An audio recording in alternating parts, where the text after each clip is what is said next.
Assalamualaikum. Assalamualaikum warahmatullahi wabarakatuh. Alhamdulillahilladzi badi'il hadi ila bayani mahya'ir rasyadi. Amadda arbaban nuha warassama syamsal bayani fi suduril ulama. Puji syukur kepada Allah Subhanahu wa taala atas segala nikmat yang telah dianugerahkannya kepada kita semua. Alhamdulillah, pada malam hari ini kita bertemu kembali untuk menghadiri majelis taklim tentang hadis nabawi. Mudah-mudahan kita mendapatkan ridho ilahi Rabbi. Amin amin ya rabbal alamin. Salawat dan salam kepada Rasul junjungan tertinggi Nabi Muhammad sallallahu alaihi wasallam. Mudah-mudahan kita semua mendapatkan syafaat beliau pada hari kiamat kelak, yauma la yanfa'u malun wala banun illa man atallahu biqalbin salim. Jamaah Masjid Al-Mujahidin yang dimuliakan Allah Subhanahu wa taala, mohon maaf pada pekan lalu saya tidak bisa hadir karena masih batuk, saya pikir ya. Dan kalau kita lagi batuk, kalau kita lagi flu, yang paling afdal lebih baik kita di rumah sholatnya, dan itu merupakan udzur ya, udzur syar'i, apalagi di masa-masa seperti ini di mana wabah sudah hampir merata di seluruh DKI. Tapi alhamdulillah tidak separah yang lalu-lalu. Semoga ini segera diangkat oleh Allah. Jamaah, pengajian kita pada malam hari ini bab ke-9 tentang sholat tatawu ataupun sholat sunnah, hadis nomor 303. Wa an Abdillahi ibni Amri ibnil As radhiyallahu anhuma. Dan dari Abdullah ibni Amri ibnil As radhiyallahu anhuma, semoga Allah meridhoi keduanya. Biasanya kan radhiyallahu anhu, Pak. Tapi kalau ini radhiyallahu anhuma karena anak dan bapak sama-sama sahabat. Jadi ada 4 Abdullah di masa Nabi itu, semuanya min ulama'is sahabah. Ulama sahabat. Ada Abdullah ibnu Abbas, ada Abdullah ibnu Mas'ud, ada Abdullah ibnu Umar ibnu Khattab, ada Abdullah ibnu Amri ibnil As. Jadi keempat-empatnya ini dikenal dengan sebutan al-mukthirina fi riwayatil hadis, termasuk 7 besar di antara sahabat yang paling banyak meriwayatkan hadis. Jadi sahabat yang paling banyak memberikan hadis itu Abu Hurairah, Pak. Ya, Abu Hurairah sekitar 5.000-an hadis. Itu. Makanya orang-orang orientalis itu menyerang habis-habisan Abu Hurairah. Menyerang habis-habisan Abu Hurairah demi untuk meruntuhkan sunnah. Sebab kalau Abu Hurairah cacat, maka 5.000 hadis hilang dari umat Islam. Tapi ulama-ulama hadis mati-matian membela dengan objektif, ya, berdasarkan ilmu-ilmu mustalahul hadis, berdasarkan fakta-fakta sejarah, mereka membela Abu Hurairah, dan alhamdulillah apa yang direncanakan oleh Barat gagal total dan tidak berhasil. Kecuali orang-orang kita yang belajar sama orientalis ke sana. Nah, jadi belajar Islam dia ke Amerika, ke Inggris, gurunya Yahudi, Pak. sama Nasrani. Macam mana dia mau mendapatkan Islam dari Yahudi sama Nasrani? Jadi Abdullah ibnu Amri ibn al-As ini anak daripada gubernur Mesir. Jadi di masa Umar, Amru ibn al-As ini diangkat oleh Umar bin Khattab menjadi gubernur Mesir. Di sana ada masjid namanya Masjid Amru ibn al-As. Ya, salah satu masjid tertua ya di samping Masjid Al-Azhar Asy-Syarif ya. Itu masjidnya salah satu masjid terbesar yang ada di Mesir sampai hari ini masih dipakai dan bangunannya pun masih bangunan lama, cuma ada renovasi lah seperti itu, tapi mempertahankan bentuk aslinya. Nah, Abdullah ibnu Amri ibnu al-As ini ahli ibadah, sedangkan bapaknya ahli politik. Gitu. Ahli politik bapaknya, anaknya Abdullah ini ahli ibadah. Jarak mereka cuma 11 tahun. 11 tahun. Jadi kayaknya bapaknya itu 10 tahun udah menikah gitu ya. Orang zaman dahulu begitu. Gitu. Nah, kemudian dikatakan di sini qala, dia berkata, qala Rasulullah sallallahu alaihi wasallam, bersabda Rasulullah sallallahu, ya Abdullah, wahai Abdullah, la takun mithla fulanin. Janganlah engkau seperti si fulan.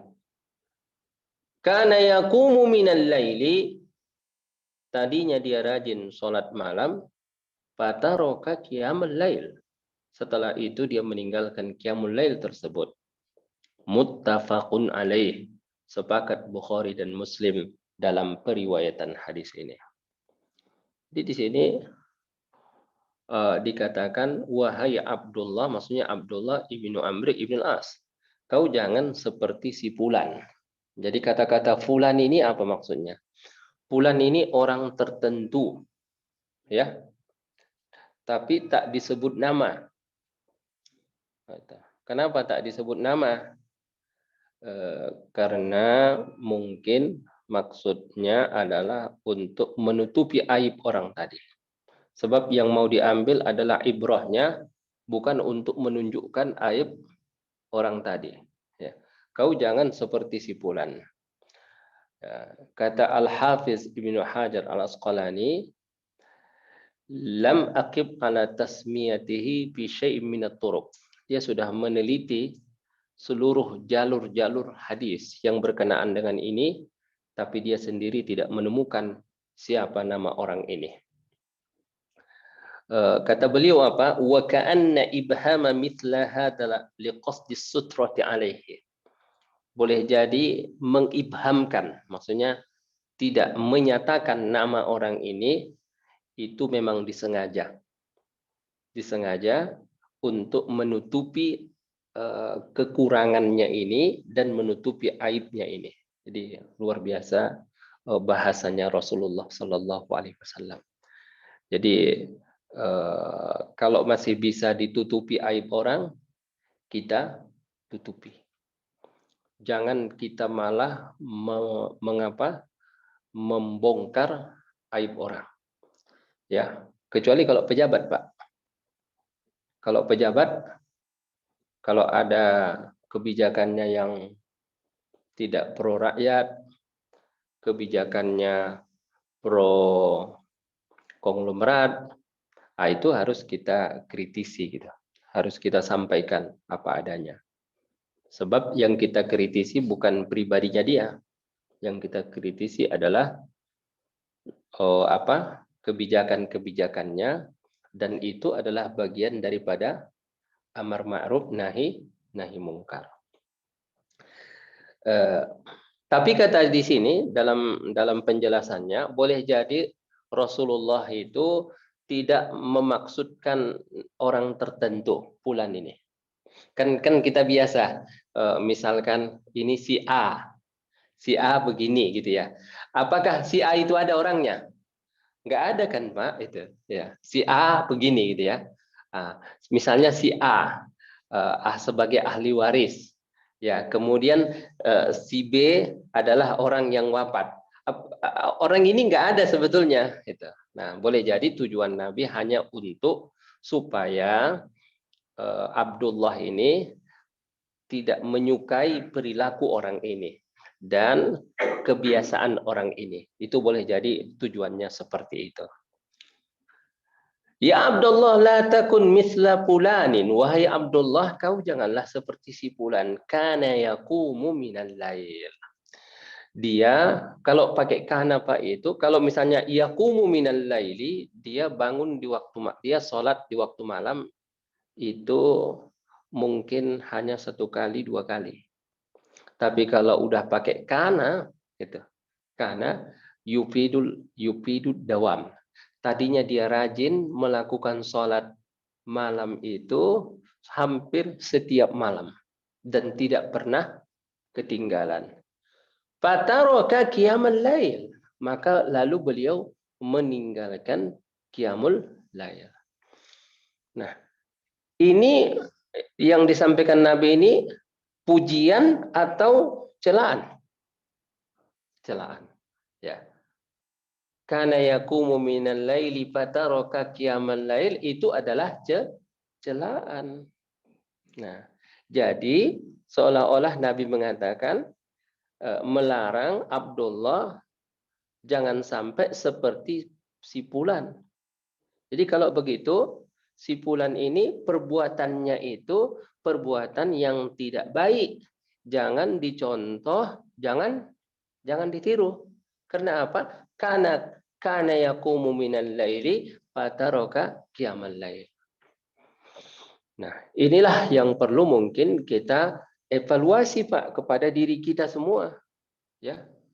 Kepada diri kita semua, kira-kira amalan apa yang selama ini sudah kita lakukan baik berminggu-minggu atau berbulan-bulan atau bertahun-tahun, kemudian amalan itu kita tinggalkan. Nah itu, misalkan dia punya kebiasaan sholat duha setiap hari, ya, akhirnya dia udah nggak pernah sholat duha lagi. Satu. Atau misalnya dia melazimkan sholat witir setiap malam, tapi kemudian dia tidak sholat witir lagi. Atau misalnya dia mendawamkan puasa Senin Kamis, tapi udah tak pernah lagi puasa Senin Kamis. Atau puasa Ayyamul Bid, tapi sudah tidak pernah lagi melakukan Ayyamul Bid. Perbuatan ini, Bapak dan Ibu, walaupun tidak haram, sebab hukumnya tadi sunnah, tapi perbuatan ini tidak layak dilakukan oleh seorang yang beriman. Kalau dia melakukan itu, berarti dia masuk dalam kategori la takun misla fulanin. Kau jangan seperti si fulan. Maksudnya apa? Ya, da' makanaha. Letakkanlah pada posisi itu amalan-amalan apa yang selama ini kita lakukan, kemudian kita tinggalkan. Ya, mungkin zikir pagi dan petang, mungkin tilawah 1 juz 1 hari. Nah, ini Pak, di bulan Ramadan kita tilawah, ada yang 1 juz sehari, ada yang 2 juz, ada yang 5 juz, ya. Tapi setelah selesai, fataraka qiraatal Qur'an, la takun misla fulanin kana yaqra'ul Qur'ana fi kulli yaumin salasata ajza. Fataraka qiraatal Qur'an. Tadinya dia membaca Quran setiap hari 3 juz pada bulan Ramadan. Begitu masuk bulan Syawal, fataraka qiyamul lail. Kalau itu kita lakukan berarti kita masuk dalam kategori la takun misla fulanin. Jangan kau seperti si fulan. Jadi kita inilah. Lalu supaya bisa kita istiqomah, bagaimana caranya? Pertama, minta sama Allah supaya kita diberi Allah kekuatan untuk bisa menjaga amal. Ya, jangan pernah menganggap diri kita ini hebat. Ya, Mari kita mengamalkan apa yang kita baca setiap hari. La haula wala quwata illa billah. Ya Allah, saya tidak berdaya, saya tidak mampu, maka bantulah saya. Ataupun zikir yang sering kita baca ba'da salat apa? Allahumma a'inni ala dzalika. Allahumma inni ala dzikrika wa syukrika wa husni ibadah. Jadi mudah-mudahan Allah memberikan kepada kita keistiqomahan untuk bisa mempertahankan amal-amal kita. Ya, mempertahankan amal-amal kita walaupun amal-amal kita itu sedikit. Jadi jangan pernah tidak witir, Pak. Walaupun hanya 1 rakaat. Apa sih beratnya witir 1 rakaat?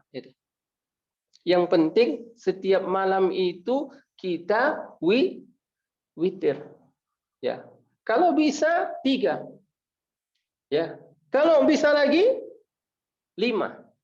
Kalau bisa lagi 7. Kalau bisa lagi 9. Tapi kalau nggak bisa, seminimal-minimalnya witir 1 kali dalam satu rakaat dalam 1 malam. Nah, mari kita lihat apa pelajaran yang kita ambil daripada hadis ini. Yang pertama, hadis ini anjuran untuk qiyamul lail. Ya, Allah berfirman, "Wa minal laili fatahajjad bihi nafilatan lak." Di antara sebahagian malam, fatahajjad, bangunlah untuk melaksanakan salat tahajud. Nafilatan laka, sebagai tambahan. Memang enggak wajib, tapi sebagai orang yang beriman kepada yaumul akhir dan beriman kepada balasan Allah yang besar dalam melakukan kebaikan-kebaikan, maka hidupkanlah malam-malam kita dengan tahajud dan dengan qiyamul lail. Dan termasuklah di antara qiyamul lail itu salat witir. Kalau kita bisa menjadikan malam kita, bangun di waktu malam untuk menonton final Piala Eropa, ya itu. Maka kenapa kita berat bangun di waktu malam untuk tahajud? Tapi sebenarnya Bapak dan Ibu, kadang-kadang kita tuh pengen deh, tapi nggak bisa. Kenapa itu? Maka Allah mengatakan, alladzi alam nasrah laka sadrak wa wada'na anka wizrak alladzi anqadha dhahrak. Dan kami menggugurkan daripadamu dosa-dosamu. Bagaimana sifat dosa-dosamu itu? Alladzi anqadha dhahrak, yang membebani punggungmu. Jadi ada sebenarnya penghalang ataupun pemberat sehingga kita begitu beratnya untuk melakukan qiyamul lail. Apa itu, Pak? Dosa dan maksiat. Ya. Andai kata kita tidak melakukan dosa, maka badan kita ini ringan, gampang dan mudah untuk melakukan qiyamul lail. Maka kalau kita udah bisa qiyamul lail, itu maknanya Allah sudah memberikan kepada kita sebuah keistimewaan. Ya, Allah sudah memberikan kepada kita pilihan dari sekian banyak hamba-hambanya untuk berdiri di hadapannya. Ya, untuk berdiri di hadapan Allah Subhanahu wa taala, bermunajat kepada Allah Subhanahu wa taala. Ya. Bermunajat kepada Allah, dan Allah mencurahkan rahmatnya dan kasih sayangnya kepada orang yang menghidupkan malam-malamnya dengan qiyamul lail. Yang kedua, sunnah mendawamkan suatu amalan. Walaupun amalan itu tidak wajib. Ya. Duna tafriqin au ifrat. Tapi jangan berlebihan. Jangan berlebihan. Di satu sisi jangan berlebihan, di sisi lain jangan menyia-nyiakan. Menyia-nyiakan sampai enggak melakukan gitu. Ataupun melakukan tapi asal. Itu. Contoh berlebihan itu bagaimana? Berlebihan. Jangan gara-gara qiyamul lail subuhnya kesiangan. Ya. Jangan pula gara-gara qiyamul lail, ya, istrinya nggak pernah disentuh. Ya, ya. Sebab inna li nafsika 'alaika haqqan wa li ahlika 'alaika haqqan. Sesungguhnya pada dirimu sesungguhnya untuk dirimu ada hak. Untuk keluargamu juga ada hak. Nah, itu. Ini contoh itu Salman Al-Farisi pernah berkunjung ke rumah Abu Darda. Dua orang ini dipersaudarakan Nabi Shallallahu Alaihi Wasallam. Waktu berkunjung ke rumah Abu Darda, dilihatnya Ummu Darda, istri daripada Abu Darda ini, pakaiannya lusuh, kayak pakaian orang yang pekerja di rumah. Dia nggak berhias untuk suaminya. Ketika ditanya Salman, ini sebelum turun hijab, Pak, sebelum turun jilbab, perintah untuk memakai jilbab itu. Wahai Ummu Darda, kenapa penampilanmu seperti ini? Ya, itu kan masih pasangan muda gitu ya. Kata Ummu Darda, itu temanmu katanya. Sudah nggak peduli lagi sama dunia katanya. Sebab apa? Siang dia puasa, malam dia qiyamul lail. Kata Salman Al-Farisi, ini orang harus harus dikasih treatment gitu. Harus dikasih di treatment gitu ya. Nah, akhirnya begitu siang hari dipersilakan makan, ayo makan katanya. Kata Abu Darda kepada Salman Al-Farisi, makan ayo katanya. Ketika mau makan, Salman, kamu kenapa nggak makan? Katanya kepada Abu Darda, saya puasa katanya. Kata Salman, ayo berbuka sekarang katanya. Kalau engkau nggak makan, mohon maaf, saya juga nggak makan katanya. Jadi dipaksanya Abu Darda untuk berbuka puasa. Oke, akhirnya Abu Darda ikut sama Salman Al-Farisi. Nah, ketika sudah malam, ba'da Isya, Pak, mulailah Abu Darda pun berwudu, dia pun mau sholat. Jadi dia sholat tahajudnya itu ba'da Isya sampai subuh. Ini Abu Darda ini ahli ibadah, Pak, luar biasa Abu Darda itu. Nah, kata Salman, 6 katanya, pergi tidur. Sekarang waktunya tidur, kata Salman Al-Farisi. Akhirnya Abu Darda nurut, ya, nurut sama Salman. Kayaknya Salman ini lebih ini ya, lebih senior gitu, lebih senior dan lebih tinggi keilmuannya. Tahu Pak, Salman ini kan yang datang dari Persia itu, dia Islamnya itu sama-sama Bilal bin Rabah, Ammar bin Yasir, Suhaib Ar-Rumi, termasuk orang-orang yang awail ya, itu. Artinya kan tingkat pemahamannya jauh lebih bagus mungkin daripada Abu Darda ini. Nah, begitu sudah sepertiga malam terakhir, Salman bangun dan dia membangunkan Abu Darda, ayo kita sholat bersama-sama. Itu sholat. Setelah selesai sholat, ya, kemudian pagi-pagi dia mengatakan, inna li nafsika 'alaika haqqan. Sesungguhnya dirimu punya hak juga. Tuhanmu punya hak untuk engkau beribadah di waktu malam. Istrimu juga punya hak. Dirimu juga punya hak untuk istirahat. Jangan gara-gara tahajud kau jatuh sakit. Ya, enggak benar. Itu namanya berlebihan dalam beribadah, enggak boleh. Itu. Nah, keesokan harinya Abu Darda menghadap kepada Nabi Shallallahu Alaihi Wasallam. Dia ceritakan apa yang dilakukan oleh Salman kepada dirinya, memaksa dirinya untuk berbuka, kemudian pada Isa menyuruhnya untuk tidur, kemudian membangunkannya di waktu sepertiga malam terakhir untuk tahajud. Nabi senyum bilang, Nabi apa? Shadaqa Salman, Shadaqa Salman. Salman benar itu katanya. Itu Salman itu yang benar itu. Jadi belum tentu ibadah yang banyak itu lebih besar nilainya di hadapan Allah Subhanahu wa taala. Yang paling besar adalah kesesuaian amal kita itu dengan sunnah Nabi Sallallahu Alaihi Wasallam. Nah, itu yang kita ambil pelajaran. Nah, kalau di kita biasanya tidak masuk ke level ini berlebihan. Di kita ini kebanyakan penyakitnya itu apa? Taksir. Taksir itu apa? Malas. Itu. Malas beribadah. Kurang semangat beribadah. Kurang termotivasi untuk bangun di waktu malam. Itu yang ada pada kita. Penyakit orang sekarang itu.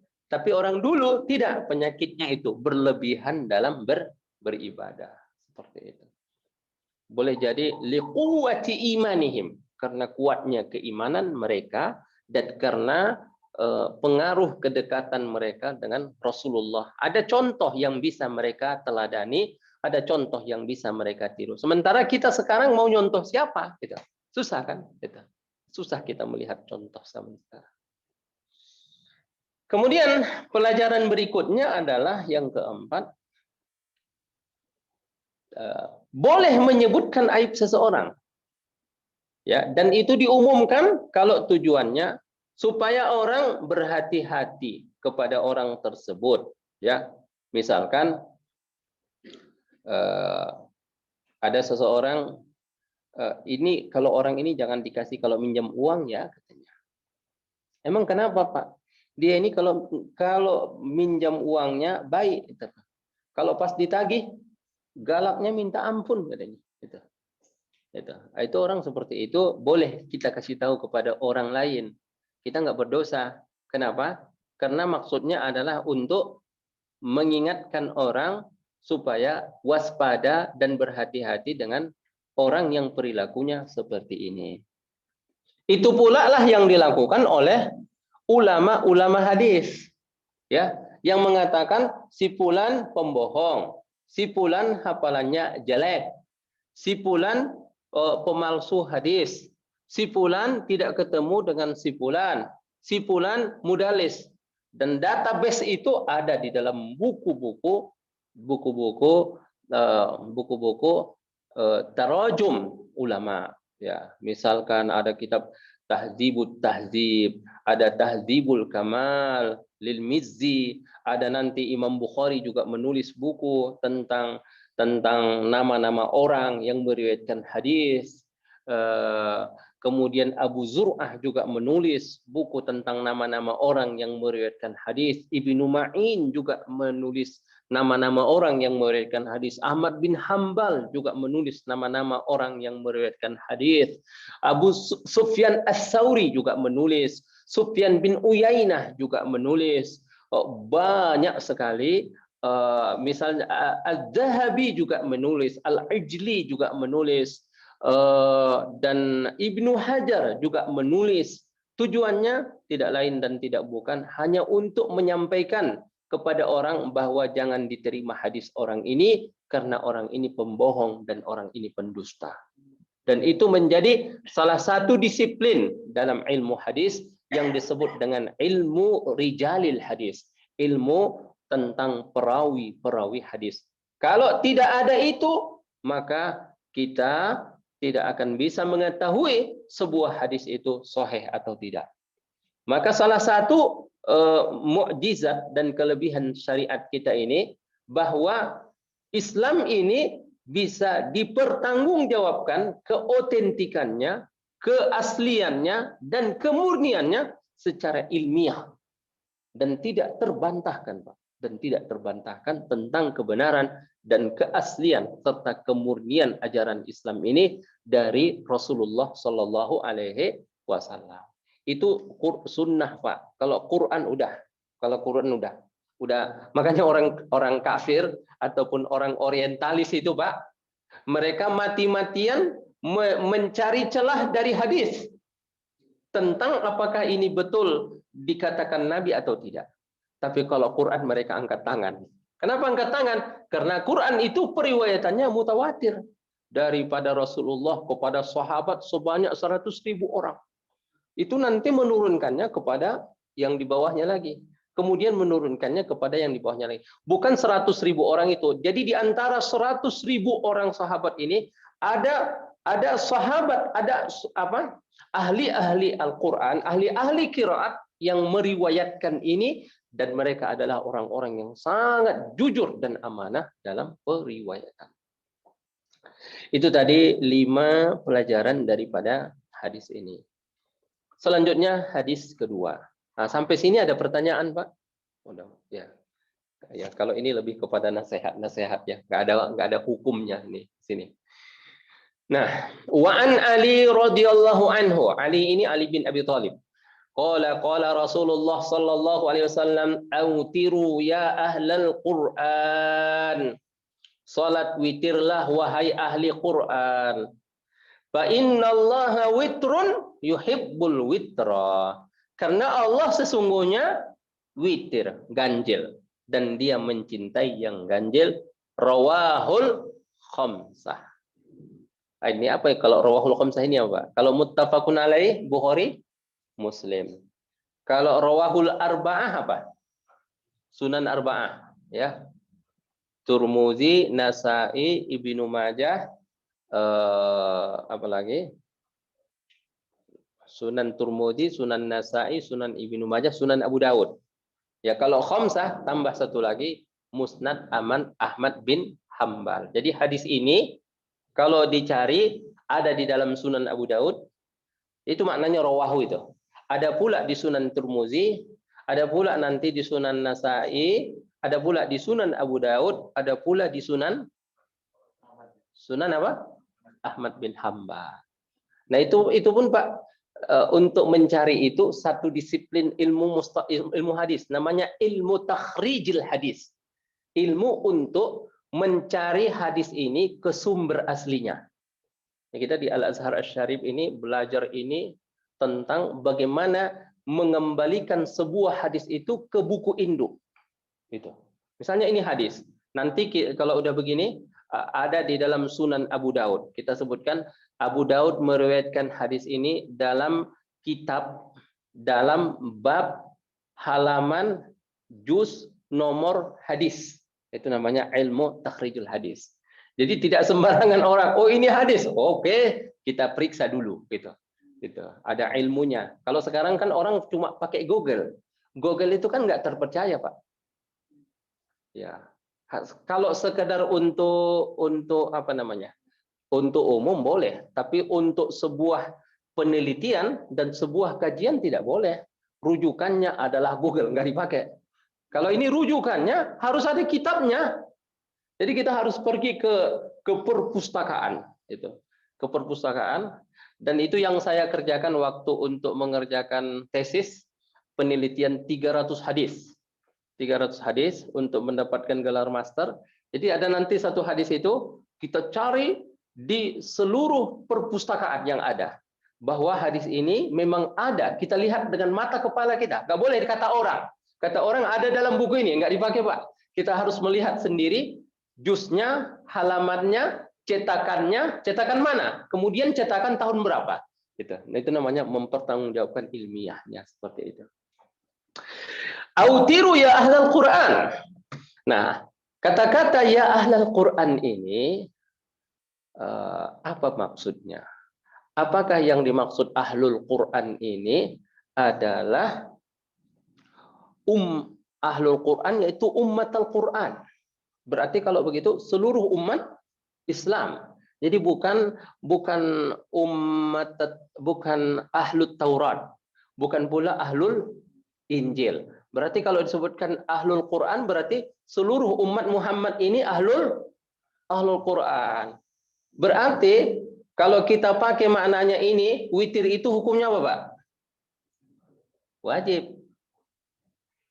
Kenapa? Karena seluruh umat diperintahkan untuk sholat witir. Ya, setiap perintah dalam usul fikih itu hukumnya wajib, kecuali ada yang memalingkannya dari yang wajib, gitu. Nah, itu kalau kita katakan bahwa ahlul Quran ini maksudnya bukan ahlu Taurat, bukan ahlul Injil. Tapi Sebagian ulama mengatakan bukan itu maknanya. Ahlul Quran adalah wahai orang-orang yang berkecimpung di dalam Al-Quran, penghafal Al-Quran, para ulama-ulama, para ahli-ahli yang mendalami Al-Quran, ya, autiru, witirlah kamu. Kenapa? Karena tidak ada suatu amalan yang paling bisa mempertahankan hafalan Al-Quran kecuali dengan qiyamul lail. Qiyamul lail adalah murojaah yang paling bagus dan murojaah yang paling kuat. Gitu.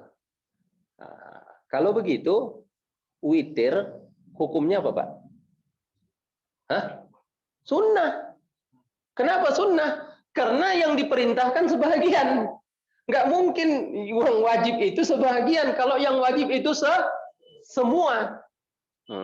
Jadi kenapa dikhususkan siapa? Ahlul Quran. Ya. Karena mereka adalah qudwah, teladan. Jadi para ulama, para kiai, para masyayikh, ya, para orang-orang yang berkecimpung di dalam ilmu, di dalam agama ini, hendaknya mereka witir. Karena untuk menjaga kedekatan mereka dengan Al-Qur'anul Karim. Nah, bukan berarti yang lain tidak dianjurkan juga, tapi yang lain dianjurkan. Anjuran ini lebih ditekankan kepada mereka, kepada umat, kepada ahlul Quran. Ya. Jadi pengkhususan ini pun ada, Pak. Ya, misalnya waktu dalam perang Hunain. Waktu dalam perang Hunain, ketika itu jumlah pasukan kaum muslimin sebanyak 12.000 pasukan. Berangkatlah ke Hunain. Ya, di antara 12.000 pasukan ini mayoritas adalah orang-orang yang baru masuk Islam, mu'allaf. Mu'allaf, Pak. Tapi di dalamnya ada juga senior, ada juga mantan veteran Badar, ada mantan veteran Uhud, ada mantan veteran Hudaybiyah, Bai'atur Ridwan. Ya. Nah, kata mereka yang baru-baru masuk Islam ini, lan nughlabal yauma min qillah. Kita nggak mungkin kita kalah. Jumlah kita lebih besar, senjata kita lebih lengkap, musuh jumlahnya sedikit. Akhirnya sampailah mereka di satu lembah, namanya lembah Hunain. Begitu sampai mereka di lembah itu, rupanya orang-orang Hunain ini sudah mempersiapkan jebakan. Ya, jebakan, mereka hujanilah kaum muslimin dengan anak panah dan dengan batu-batu. Banyak yang terluka, kocar-kacir, pada lari dan kabur semuanya. Nah, ketika kabur itu, Nabi pun hampir terluka. Para sahabat yang ahlu Badar, yang ahlu Uhud, ya, yang ahlu Khandaq itu menjaga Nabi, melindungi Nabi, tidak lari. Hanya beberapa orang yang tidak lari, semuanya kabur, Pak, menyelamatkan dirinya. Akhirnya diperintahkanlah Abbas untuk memanggil. Ya, Abbas ini orang yang paling lantang suaranya. Kemudian dia panggil, ya ahlal bai'atir ridwan, wahai orang-orang yang pernah berjanji di Bai'atur Ridwan. Apa janjinya, Pak? Janji berperang sampai tetes darah yang penghabisan. Begitu dipanggil orang-orang itu, berdatangan semua, ya, berdatangan mendekati Rasulullah. Akhirnya dengan mereka inilah pertempuran itu dimenangkan. Jadi ada orang-orang khusus di dalam agama ini yang dengan keikhlasan mereka, dengan kesolehan mereka, dan dengan ketakwaan mereka ditolong Allah agama ini. Bukan berarti yang lain tidak penting, tapi ada orang-orang yang betul-betul ikhlas dan betul-betul tulus dalam menjalankan agama ini. Itulah yang disebut tadi dengan ahlul Quran. Dan begitu pula dalam waqatul Yamamah, perang Yamamah. Ketika perang Yamamah itu perang melawan orang-orang murtad yang dipimpin oleh Khalid bin Walid. Di antara sahabat yang memegang panji itu, ya, ditanamnya kakinya di tanah, kemudian dipegangnya bendera supaya tidak bisa supaya dia tidak lari dan ketakutan. Akhirnya mati syahid. Itu. Mereka itu siapa? Ahlul Quran. Fa innallaha witrun yuhibbul witra. Kenapa kamu harus witir? Karena Allah itu witir. Ya.